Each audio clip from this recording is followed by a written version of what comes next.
राधे राधे। कुंज बिहारी श्री हरदास।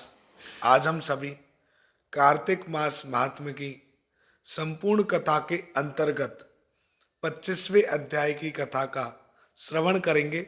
आप सब अपना ध्यान बांके बिहारी जी महाराज के श्री चरणों में केंद्रित करें और कथा का आनंद लें। नमः कुंज बिहारिण्यै, नमः कुंज बिहारिणे, स्वामी श्री हरिदासाय, गुरुणाम गुरुवे नमः। राधा मेरी स्वामिनी, मैं राधे जू को दास, जन्म जन्म मोहे दीजियो, श्री वृंदावन को वास।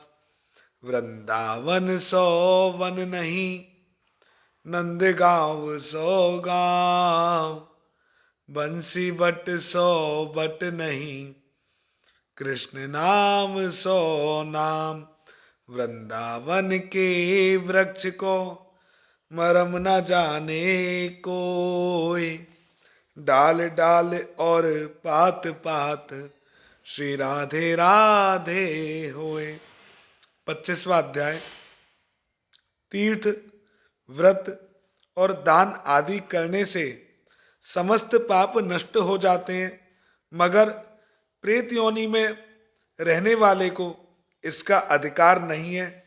परंतु तुम्हारे दुख को देखकर मैं अत्यंत दुखी हूँ और तुम्हारा दुख दूर किए बिना मुझे संतोष नहीं होता। ऐसा धर्मदत्त कलह की बात सुनकर बोला, तुम्हारे पाप बड़े भारी हैं, क्योंकि यह तीनों योनियों बहुत बड़े पाप करने वालों को ही प्राप्त होती हैं, और प्रेत योनि तो थोड़े से पुण्य से नष्ट भी नहीं हो सकती। लेकिन मैं तुम्हें इस योनि से अवश्य छुड़ाऊंगा। इसीलिए मैंने जो कार्तिक का व्रत किया है उसका आधा पुण्य तुम्हें देता हूं, क्योंकि यज्ञ, दान, तीर्थ यह सब निश्चय ही कार्तिक के व्रत के पुण्य के समान नहीं है। नारद जी ने कहा, हे राजन, इतना कहकर धर्मदत्त ने उसको ओम नमो भगवते वासुदेवाय यह मंत्र सुनाया और तुलसी मिश्रित जल उसके ऊपर छिड़का। बस फिर क्या था, क्षण भर में वह प्रेत योनि से छूटकर प्रज्वलित शिखा के समान दिव्य रूप धारण करके लक्ष्मी के समान सुंदर हो गई। तब वह धर्मदत्त को दंडवत प्रणाम करके प्रसन्नता से गदगद होकर बोली, हे ब्राह्मण, आपके आशीर्वाद से मैं इस घोर नरक में छूट गई हूँ। मुझे पाप सागर में डूबती हुई के लिए आप नौका के समान हैं। नारद जी ने कहा, हे राजन, अभी कलहा इस प्रकार कह रही थी कि वहां पर विष्णु जी के गण एक बहुत सुंदर विमान लेकर आए। विमान के द्वार पर अप्सराएं और गण बैठे हुए थे। धर्मदत्त ने उन सबको देखकर दंडवत प्रणाम किया।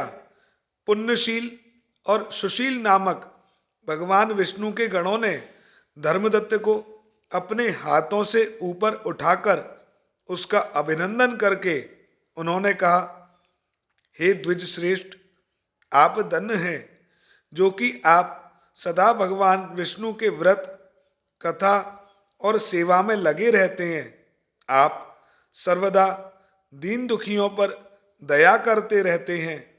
आप में जो अपने बाल्यकाल में पवित्र और शुभ कार्तिक व्रत किया था, आपने उसके आधे फल से कलहा के पूर्व जन्म के एकत्रित पाप नष्ट कर दिए हैं।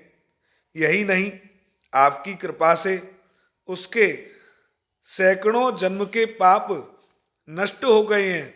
आपके जागरण आदि के करने के पुण्य प्रभाव से आकाश मंडल से यह विमान आया है। हे ब्राह्मण, अब हम इसे भांति भांति के भोगों से युक्त वैकुंठ में ले जा रहे हैं। आपके दान पुण्य के प्रभाव से, कार्तिक व्रत या तुलसी पूजा के प्रभाव से यह अब भगवान विष्णु के निकट रहेगी। आप भी इस जन्म के पश्चात अपनी दोनों स्त्रियों सहित वैकुंठ लोक में भगवान विष्णु के समीप रहोगे और मुक्ति प्राप्त करोगे। हे दया सागर, वह मनुष्य धन है और जन्म उन्हीं का फलीभूत है जिन्होंने तुम्हारी तरह भगवान विष्णु की भक्ति की है। क्योंकि भगवान विष्णु अपने भक्तों का भला क्यों नहीं कर देते और उनको क्या नहीं दे देते। वह सब कुछ देते हैं जिन्होंने प्राचीन काल में उत्तानपाद के पुत्र को ध्रुव स्थान में पहुंचाया, जिसके स्मरण मात्र से प्राणियों की सद्गति हो जाती है। प्राचीन काल में भगवान विष्णु केवल अपने नाम के स्मरण से ही ग्राह द्वारा पकड़े हुए हाथी को हस्त योनि से मुक्त करके जय नाम देकर अपना पार्षद बना लिया। तुमने उन्हीं विष्णु भगवान की सेवा की है। इसी से तुम अपनी दोनों स्त्रियों सहित 1000 वर्ष तक भगवान विष्णु के समीप निवास करोगे और जब तुम्हारा पुण्य क्षीण हो जाएगा तब तुम पृथ्वी पर सूर्य वंश में अपनी दोनों स्त्रियों के साथ दशरथ के नाम से प्रसिद्ध राजा होगे और यह कला तुम्हारे आधे पुण्य की भागीदार होने के नाते तुम्हारी तीसरी भार्या होगी।